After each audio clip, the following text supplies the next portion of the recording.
Hello అండి, వంకాయ అంటేనే కూరల్లో రాజు. అలాంటి వంకాయతో కమ్మటి తాలింపుతో మనం ఈ రోజు చేసుకోబోయే వంకాయ పప్పును తింటే అస్సలు వదిలిపెట్టరు. అలాంటి కమ్మని వంకాయ పప్పుని ఎలా ప్రిపేర్ చేయాలో చూసేద్దాము. ఇంకా లేట్ చేయకుండా ప్రాసెస్ లోకి అయితే వెళ్ళిపోదాం.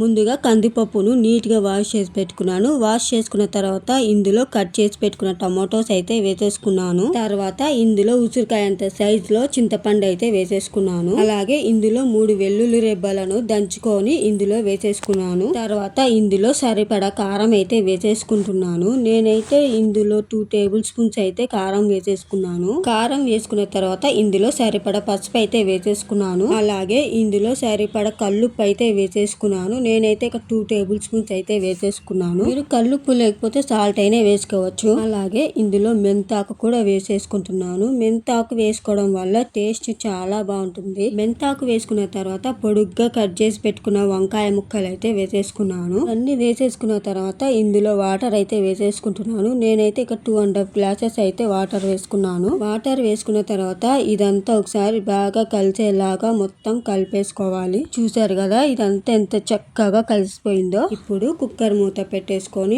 ఒక 3 విజిల్స్ వచ్చేదాకా స్టవ్ పైన ఉడికించుకోవాలి. ఇప్పుడు 3 విజిల్స్ అయితే అయిపోయింది. చూసారు కదా ఎంత చక్కగా ఉడికిపోయిందో. పప్పు ఇలా ఉడికించుకుంటే సరిపోతుంది. తర్వాత ఒక గిన్నె తీసేసుకొని ఇందులో ఉన్న వాటర్ అంతా ఉంచేసుకోవాలి. ఇలా వాటర్ ఉంచేసుకోవడం వల్ల మనకి రుబ్బుకోవడానికి చాలా ఈజీగా ఉంటుంది అనమాట. చూసారు కదా, వాటర్ అంతా ఉంచేసుకొని పక్కన పెట్టేసుకున్నాను. ఇందులో ఉన్న నీళ్ళన్ని ఉంచేసుకున్న తర్వాత పప్పుని మెత్తగా రుబ్బేసుకోవాలి. చూసారు కదా, నేనైతే ఇలా రుబ్బేసుకున్నాను. తర్వాత స్టవ్ వెలిగించుకొని ఒక కడాయి అయితే పెట్టేసుకున్నాను. కడాయి హీట్ అయ్యాక ఇందులో సరిపడా ఆయిల్ అయితే వేసేసుకుంటున్నాను. ఆయిల్ కొంచెం ఎక్కువ వేసుకోవడం వల్ల పప్పు చాలా టేస్టీగా ఉంటుంది. తర్వాత ఇందులో 1 టేబుల్ స్పూన్ ఆవాలు, జీలకర్ర, అలాగే దంచుకున్న వెల్లుల్లి, అలాగే కొంచెం మెంతులు, 2 ఎండుమిరపకాయలు తుంచి వేసేసుకున్నాను. అలాగే కట్ చేసి పెట్టుకున్న ఆనియన్స్ కూడా వేసేసుకుంటున్నాను. అలాగే కొంచెం కరివేపాకు కూడా వేసుకున్నాను. ఇవన్నీ వేసేసుకున్న తర్వాత ఇదంతా ఒకసారి బాగా కలిపేసుకొని కొంచెం సేపు ఆయిల్లో వేగనివ్వాలి. మొత్తం బాగా కలిపేసుకున్న తర్వాత